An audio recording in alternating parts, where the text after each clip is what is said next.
출애굽기 38장 21절에서 31절입니다.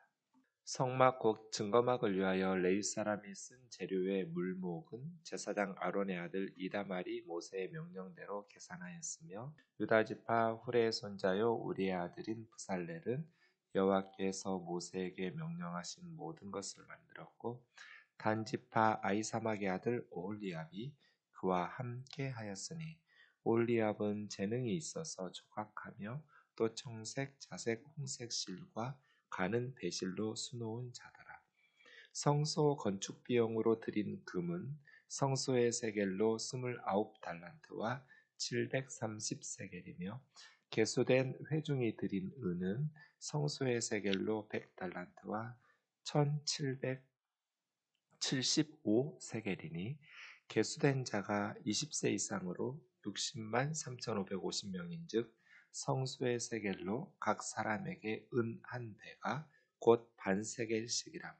은 100달란트로 성소의 받침과 휘장문의 기둥받침을 모두 100개를 부어 만들었으니 각 받침마다 한 달란트씩 모두 100달란트요.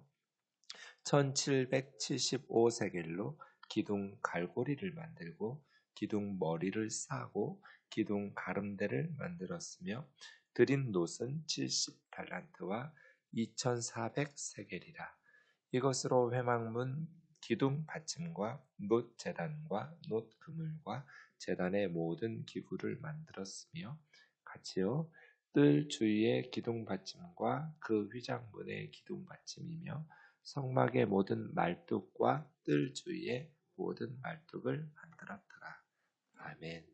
오늘 말씀은 이제 하나님 앞에 드려진 성막을 건축하기 위해서 드려진 물품의 명세서라고 할까요? 21절 보면 쓴 재료의 물목은 이런 표현이 나옵니다. 그러니까 성막을 만들기 위해서 사용된 모든 공사에 들어간 물품의 목록들이겠죠. 아론의 아들 이다말이 계산합니다. 그러니까 아론에게 아들이 4명 있었어요. 나답, 아비우, 엘르아살, 이다말. 나중에 성막 다 만들어지고 광야에서 하나님 앞에 아론의 두 아들 나답과 아비우, 장남과 차난이 하나님 앞에 명령되지 않은 다른 불을 들이다가 하나님의 심판을 받아서 죽거든요. 그래서 구약의 교회가 처음 시작하던 이 광야 교회에서 아론의 두 아들 나답과 아비우 사건이 있었고, 신약 성경에서 초대교회가 시작되던 예루살렘 교회 초창기에 그 아나니아와 삽비라 부부의 거짓말로 인해서 죽은 사건, 이게 이제 대표적인 어찌 보면 경고하는 하나님 앞에 예배하고 섬기는 것들을 자기들 마음대로 하나님께서 명령하시지 않은 대로 하면 위험한 것이죠. 명령대로만 하면 안전하고 행복하게 예배할 수 있는데 하나님의 말씀대로 하지 않을 때 이런 처음 시작할 때 구약의 초대교회인 광야교회와 신약의 초대교회인 예루살렘 교회에 그런 불행한 사건들이 있죠. 나답과 아비우는 아직은 성막을 건축하는 과정이니까 있었단 말이에요. 그런데 나답, 아비우, 엘르하살 3명의 형들을 다 제끼고 막내였던 이다말이 계산했어요. 왜 그랬을까? 성경학자들이 추측하는데 아마도 이다말이 계산에 능숙했던 것 같다. 똑같은 아론의 아들이지만 형제들 간에도 이렇게 하나님께서 주신 재능과 달란트가 다르잖아요. 막내가 막둥이지만 계산하고 이런 셈에 밝았던 것 같아요. 그래서 하나님의 일은 꼭 장유유서 아니죠. 형들이니까 책임자가 된다가 아니라 하나님께서 주신 재능에 따라서 막내 동생이지만 이다말이 계산을 잘하고 이런 일을 맡기에 충분한 실력을 갖추었다라고 판단되면 이다말이 하는 것이죠. 그렇게 해서 성막 공사에 들어간 모든 물품을 계산하고 정리하고 이런 총책임자는 이다말이 맡게 된 것입니다. 그 다음 22절에 성막의 건축의 총책임자는 브살렐이죠. 말씀드린 것처럼 유다 지파였고 아말렉과 전쟁할 때 모세가 손들어 기도하던 중 아론과 훌이 한쪽 팔들을 받쳤거든요. 그 훌의 손자예요. 경건한 믿음의 후손이라고 할 수 있겠죠. 그런데 22절 보시면 부살렐이 여호와께서 모세에게 명령하신 모든 것, 그러니까 하나님께서 말씀하신 대로 시내산에서 모세를 통해서 하나님께서 명령하신 대로 부살렐이 만드는 것이죠. 주일에 2주 전에 말씀드린 것처럼 성막을 만들 때 모세나 혹은 대제사장 아론이 총책임자가 아니라 유다 지파인 레위 지파 제사장 지파도 아니에요. 이 부살렐이 총책임자. 그래서 하나님의 일을 할 때 영적인 지도자들이 모든 것을 다 총책임지고 주관하는 게 아니죠. 각자의 은사에 따라서 초대교회식으로 말하면 말씀과 기도, 이 영적인 양육 사역에 있어서는 사도들이, 목회자들이 주도하고, 그 다음 교회를 운영하고 구제나 이러한 것들을 위해서는 7 집사를 세워서 그들에게 일임하여 맡기고, 그러니까 우면동 교회도 말씀으로 양육하고 기도하고 성도들 돌아보는 일들은 목회자들이, 그리고 교회를 운영하고 재정을 사용하고 예산하고 계획하고 실행하고 이러한 모든 것들은 성도님들이, 부살렐과 오홀리압처럼 그렇게 지었다라는 것을 알 수 있죠. 성막을.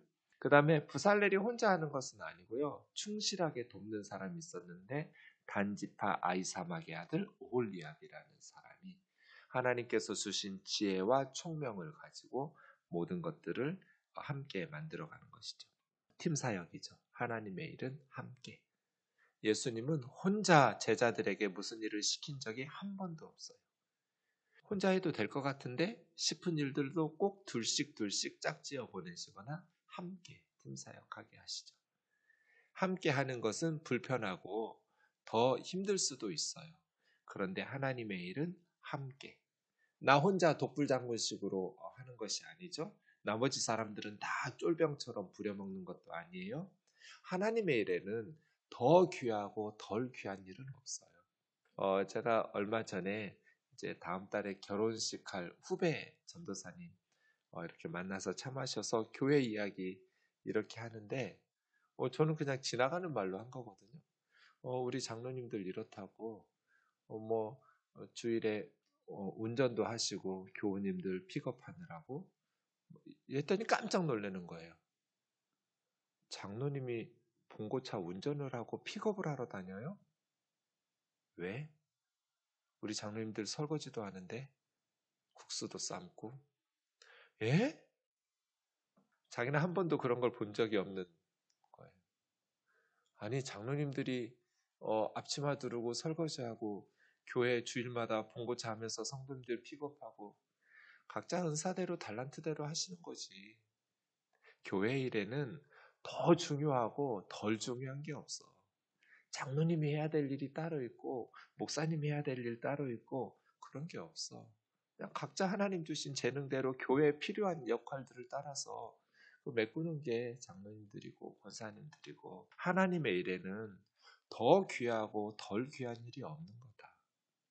각각 하나님께서 주신, 또 교회가 필요하다 싶으면 내가 그곳을 메꾸면서 열심히 봉사하면 되는 것이죠. 왜 장로님들은 설거지하면 안 돼요? 왜 장로님들은 차량 운전 봉사하면 안 돼요? 뭐든지 하실 수 있는 거죠. 하나님의 일은 하나님께서 쓰신 재능에 따라서 팀으로 사역하는데 더 귀하고 덜 귀하고 그런 게 없죠. 전 제일 웃기는 게 증경회장이라는 말이에요. 그냥 그 해의 회장으로 어떤 기관의 교회에서 일을 했으면 회장 역할 열심히 하고, 그 다음에 이제 회장을 물려줬으면 평회원으로 돌아가서 또 평회원으로서의 사명을 열심히 하면 되는 것이죠. 증경회장이 이런 걸 왜 수십 명씩 달아나요? 한 번 했으면 끝나면 되지. 하나님께서 어떤 직분을 주셔서 회장이든 총무든 그 일을 할 때는 그 일에 맞도록 열심히 한 해 동안 충성하고, 직임이 끝나서 직분 기간이 끝나면 그 다음 해에는 평회원으로 돌아가서 내가 회장 해보고 했으니까 더 열심히 새로운 회장님 돕는 평회원이 되면 되잖아요. 저는 목회 그만두면 평신도로 돌아갈 거거든요. 목회를 안 하는데 무슨 목사예요. 목회를 해야 목사죠. 은퇴하면 저는 지금 장로잖아요. 원래 목회자들은 장로예요. 그러니까 목회를 그만두면 명예 장로하면 되죠. 또 어디서든지 필요한 대로 열심히 청소하고 말씀도 가르칠 수 있으면 아이들도 가르치고 죽을 때까지 주님 쓰시는 사명을 열심히 기도하고 교회에 필요한 대로 내 직분이 목사가 끝났으니까 이제 편안히 노후를 즐기고 노후 즐기는 건 천국 가서 하는 거죠. 살아있는 동안에는 열심히 주의 일에 도움이 된다면 기도로, 몸으로, 물질로 뭐로든지 몸된 주님의 교회를 위해서 충성하는 것이죠. 단 이제 직분을 내려놓았으니 이제는 겸손하게 앞서서 섬기는 리더들에게 도움이 되도록 도우면 되는 거죠. 걸림돌 되지 않고. 네. 하나님의 일은 팀 사역이죠. 하나님의 일은 더 귀하고 덜 귀한 일이 없어요. 그저 하나님께서 써주시는 것, 주님 말씀하시잖아요. 성경에서. 금그릇만 있고 은그릇만 쓰나요? 질그릇과 나무그릇도 있죠. 각각의 쓰임새에 맞춰서 깨끗한 그릇 떼어서 주인이 써주시면 되죠. 주인은 하나님이시니까 하나님께서 우리를 써주시면 되죠. 어떤 모습으로라도 하나님이 주신 은사에 따라서 충성스럽게 깨끗한 그릇으로 준비되어서 언제든지 편하게 갖다 쓰시라고. 하나님, 저 필요한데 언제든지 편하게 갖다 쓰세요. 기도로 쓰시고 몸으로 쓰시고 물질로 쓰시고 뭐로든지 하나님 갖다 쓰세요. 이런 자세가 필요한 것이죠. 24절부터 보면 이제 성소 건축 비용이 나옵니다. 금, 은, 놋하고 생명의 속전 이야기가 나오는데요. 금은 성소의 세겔, 당시에 성소에서 사용되는 세겔은 무게인데요. 그 무게하고 일반 사회에서 사용하던 무게하고 또 왕궁의 세겔이라는 표현도 있거든요. 왕실에서 사용하던 무게가 달랐던 것 같아요. 성경학자들마다 이거는 정확하지는 않아요. 어떤 성소 세겔이 더 무거운지 가벼운지. 보통 일반 사회에서 쓰는 세겔이 11.5g이라고 그래요. 1세겔을 11.5g. 그래서 성소 세겔은 10g이라고 말하는 성경학자도 있고요. 12g이라고 말하는 성경학자도 있고요. 어쨌든 무게가 좀 달랐던 것 같은데 일반 사회에서 사용하던 세겔하고는 성소에서 통용되고 사용되던 무게로 금이 이런 식이죠. 29달란트, 1달란트가 34kg이거든요. 그러니까 1달란트가 34kg이고 1세겔이 11.5g이고 1베가는 그것의 2분의 1세겔이니까 6g쯤 된다고 생각해요. 그러면 금이 1톤쯤이에요. 성막을 건축하는 데 사용된 총 금의 양은 1000kg, 1톤. 그 다음에 은은 100달란트와 1775세겔이니까 3450kg, 3톤이 넘었어요. 은은. 그 다음에 밑에 이제 29절에 놋이 나오는데 70달란트와 2400세겔이니까 2415kg, 2톤 정도의 놋이 가장 많이 들어간 금속이 금, 은, 놋 이런 순서인데요. 어쨌든 금은 1톤, 은은 3.4톤, 놋은 2.4톤 이 정도의 굉장히 많은 양의 물품을 들여서 하나님의 일들을 성막을 지었죠. 26절 보시면 이거 이제 생명의 속전. 원래 애굽에서 장자들이 다 죽었잖아요. 10번째 재앙에. 그런데 이스라엘 백성들은 죽음의 사자가 넘어가면서 그래서 6월절이에요. 패스 오버. 죽음의 사자가 넘어갔다. 넘을유, 넘을월. 월장했다, 월담했다, 담 넘어가는 걸 그렇게 말하잖아요. 월. 넘어간다. 그래서 유월절이거든요. 그래서 죽음의 사자가 넘어갔기 때문에 살았잖아요. 구원받은 거예요. 이스라엘 백성들은. 그 생명의 속전, 생명을 속하기 위해서 내는 돈, 구원받은 은혜에 감사해서 드리는 헌금, 이런 식으로 되겠네요. 생명의 속전에는 두 가지 특징이 있어요. 첫 번째는 부자라고 해서 더 내거나 가난하다고 해서 덜 내면 안 돼요. 똑같은 액수로 은 반세겔이에요. 그러니까 1세겔이 11.5kg이라고 그랬으니까 반세겔이면 6g쯤 될 거잖아요. 한 돈이 3.75g인가요? 두 돈은 좀 안 되는 정도죠. 그 당시에 노동자의 이틀 정도의 품삯으로 추측돼요. 그러니까 한 이틀 정도 일하고 받는 품삯 정도를 1년에 한 번씩 내는 거예요. 생명의 속전으로.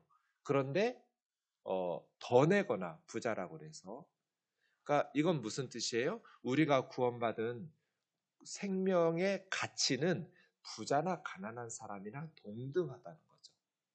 부자도 생명의 속전을 더 내거나 가난하다고 해서 생명의 속전을 덜 내거나 하지 않고 똑같이 은 반세겔이에요. 그러니까 구원받은 생명의 목숨값은 모든 사람이 다 동등한 거죠. 우리 교회도 마찬가지죠. 더 귀한 영혼이거나 덜 귀한 구원받은 영혼은 없는 거죠. 구원받은 하나님의 백성들의 생명의 가치는 모두가 동일한 거예요. 그러니까 생명의 속전은 모두 똑같이 내야 돼요. 그 다음 두 번째로 다 내야 돼요. 이게 제외되는 사람이 없어요. 생명의 속전을 바치지 않았다, 이 말은 나는 구원받지 않았다는 뜻이에요. 그러니까 아무리 가난해도 돈을 빌려서라도 아니면 어디 가서 이틀은 일해서라도 생명의 속전은 모두가 다 내야 돼요. 만약에 이게 이제 29장에 나오는데요. 이 생명의 속전을 내지 않으면 하나님 앞에서 징계를 받는 거예요. 심판을 받아요. 구원을 받았는데 구원에 대한 감사의 예물, 생명의 속전을 바치지 않았다라는 것은 있을 수 없는 거예요. 그래서예요. 우리는 구원받은 감사가 항상 있어야 된다. 우리 신앙생활에. 그래서 제가 그때 설교할 때 뭐라고 그랬냐면 예수님께서 70명의 전도대가 둘씩 마을로 가서 전도하고 돌아와 선교 보고할 때 주여 주여 막 너무 신이 나가지고 주의 이름으로 귀신들도 우리 앞에서 항복하더라고. 그때 주님 뭐라 말씀하세요? 안다고. 하늘에서 사탄이 떨어지는 거 내가 보았다고. 그런데 귀신이 너희에게 항복하는 것으로 기뻐하지 말고 너희 이름이 하늘의 생명책에 기록된 것으로 기뻐하라. 이것이 예수님이 제자들에게 하신 말씀이잖아요. 사역의 열매로 기뻐하는 기쁨이 있죠. 그런데 그것보다 더 우리가 감사하고 더 기뻐해야 될 것은 뭐냐면 우리를 구원해 주신 나의 이름이 하늘의 생명책에 기록되어 있는 것으로 인해서 더 크게 기뻐하라는 거예요. 그러니까 사역의 기쁨이 있죠. 열매가 맺힐 때 행복해요. 그런데 우리 인생의 열매를 맺히고 또 교회 사역의 열매가 있는 기쁨보다 내 영혼이 구원받은 기쁨과 감사가 더 커야 된다는 거예요. 구원받은 기쁨, 구원받은 감사, 그 구원의 은혜에 대해서 기뻐하고 감사. 이게 생명의 속전이거든요. 구원받은 자는 반드시 감사가 있어야 한다라는 것이죠. 이 물품 조사할 때 왜 인구 조사하면서 60만 3,550명이었거든요. 20살 이상의 남자, 전쟁 참여 가능한 남자들만 생명의 속전을 내는데요. 이 60만 3,550명이 그러니까 이제 반세겔씩이니까 30만 1,775세겔이 거치겠죠. 이렇게 걷어가지고 뭐 하냐면 성막 봉사의 비용으로 사용하는 거예요.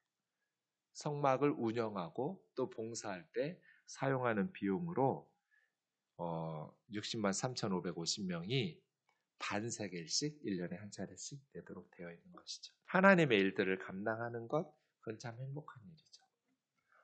저 사람 부자인데 나하고 똑같이 반세겔밖에 안 내? 불평할 이유가 없죠? 저는 오히려 이게 하나님께 감사할 것 같은데요. 내가 비록 가난하지만 생명의 가치가 똑같아서 똑같이 반세겔씩 내도록 하시는구나. 감사해야 될 때 왜 불평하고 투덜거려요? 하나님이 하시는 말씀은 다 의미가 있고 뜻이 있고 그 의미와 뜻을 깨닫게 되면 감탄하게 되어 있어요. 하나님의 하시는 그러한 일들에 불평하고 투덜거리지 말고 하나님께서 우리를 써주시고 또 하나님께서 우리를 통해서 하나님의 집들을 지어가고 하나님의 일들을 감당하게 하신 것에 감사하면서 주님 앞에 기쁨으로 신앙생활하는 저와 여러분 되기를 주의 이름으로 축원합니다. 기도하겠습니다. 사랑하는 주님 감사합니다.